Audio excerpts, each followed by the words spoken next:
Hi, my name's Ian, and this is the Early Christian Beliefs channel.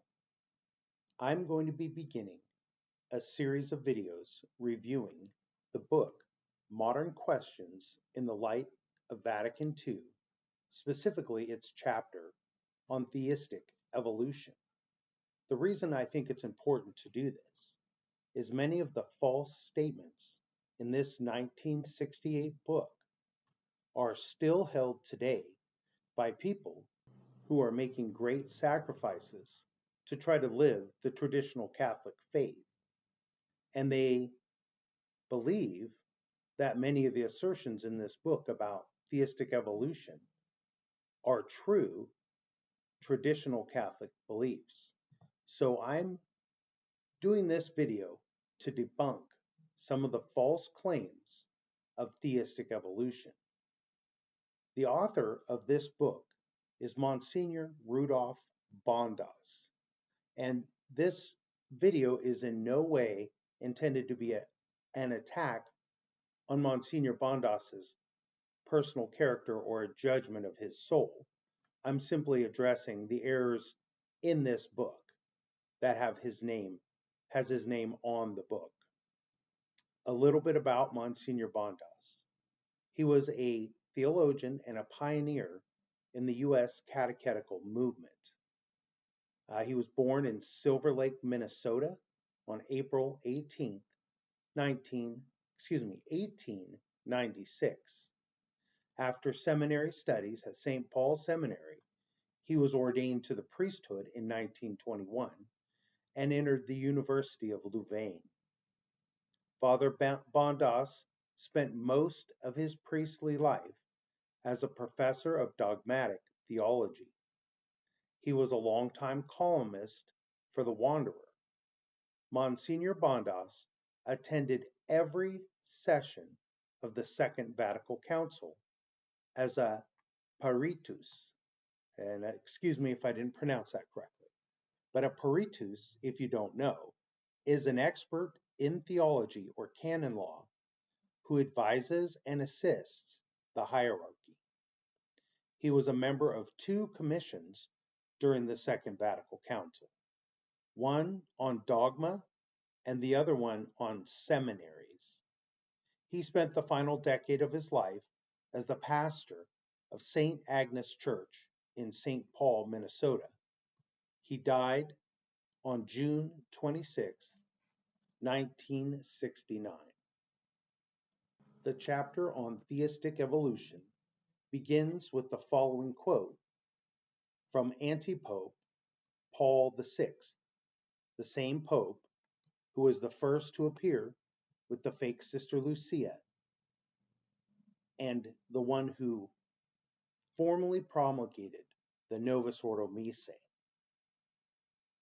Antipope Paul VI writes the following: "The theory of evolutionism will not seem acceptable where it is not decidingly in accord with the immediate creation of each and every human soul by God, and where it does not regard as decisively important for the fate of mankind the disobedience of Adam, the universal proto-parent."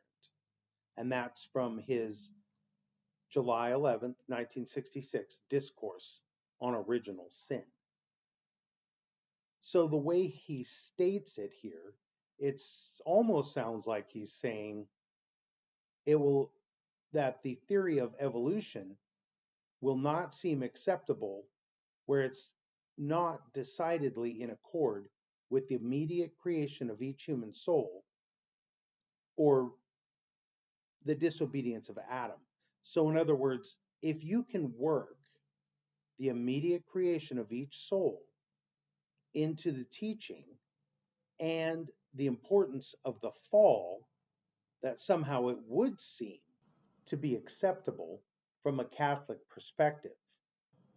As I have shown in my video, Genesis and the Church Fathers, that there is a whole lot more to what the Church has historically taught than just we must believe that Adam's soul was created immediately and that the consequence of the fall affects each of us, although both of those statements are true. So I assert that right from the get go, we have an appeal to authority that gives a utterly preposterous and ridiculously low bar for what one must do to harmonize the condemned proposition of evolution with Catholic teaching by calling it theistic and working in a couple of theological points. Msgr. Bandas goes on in the next paragraph to point out that the main difference between evolution and theistic evolution is that theistic evolution is supposedly evolution, but under the providence of God. The claim is then made. Scientists claim that the universe is millions, nay, billions of years old. Some derive its origin from primitive energy packets or other primordial fiery gases, etc. And he goes on to say a Catholic may accept these explanations of the scientists, provided he holds that A, God created the world out of nothing, and that B, the world was not from everlasting, but was created in time. And once again, those are both true things that a Catholic must believe, but it's false that that's all we have to believe. And it is also false that we may believe that the universe is millions of years, at least in the opinions of the fathers, the doctors, and all the saints, which I myself see as binding on the conscience. So this layman would assert that he is here glossing over the entire history of the church. To my knowledge, nobody asserted any such thing until the 20th century. And even if it came in, say, a century or two before that, that someone who was a Catholic said any such thing, it is still very clearly a modern innovation. And it contradicts and condemns as wrong the teaching of all the fathers and all the saints, who all believed that you could construct a fairly reliable chronology from the book of Genesis.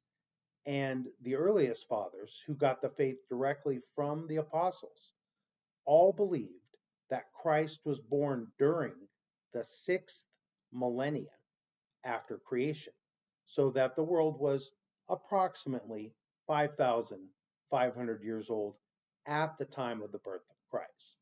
So we've seen now twice the pattern of making some very simplistic theological assertions of what you must hold.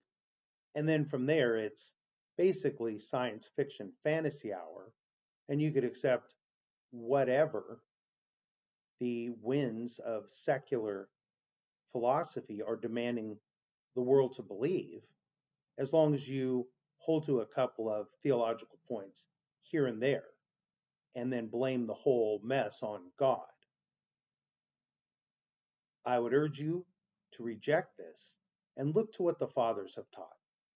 To my knowledge, there's no saint ever that has ever taught that the world is millions of years old. Well, that concludes the first installment. We'll talk in the next one about the 24-hour days of creation and a few other topics. Thanks for tuning in, and I hope